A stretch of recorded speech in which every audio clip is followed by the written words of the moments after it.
La fourmi rouge, Émilie Chazeran. Mon père dit souvent que juste avant de venir au monde, chacun d'entre nous tourne une gigantesque et invisible roue de la fortune. S'il a raison, j'ai fait banqueroute. Par exemple, je suppose que vous avez déjà rêvé d'être quelqu'un d'autre.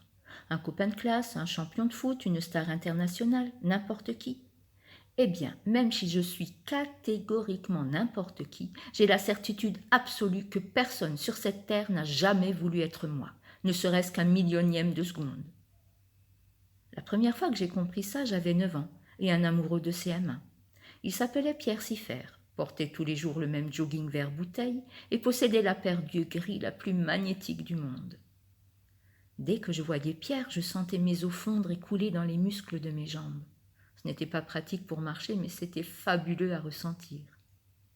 J'attendais chaque jour la pauvre minute durant laquelle il me tiendrait la main pour entrer en classe, lorsque nous devions nous mettre en rang. Quand ses doigts moites et boudinés s'enroulaient autour de mes propres doigts moites et boudinés, je vivais les secondes les plus intenses de ma vie.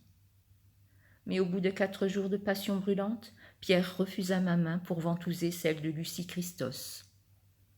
Mon grand amour était mort sans signe avant-coureur ni râle ultime.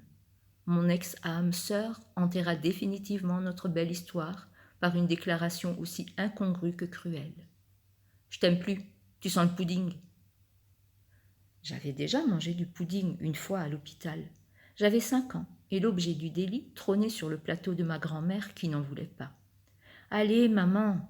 avait dit mon père. « Fais un effort, le pudding, ça se mange sans fin, ça glisse tout seul. » Mémé Magda avait plissé le nez.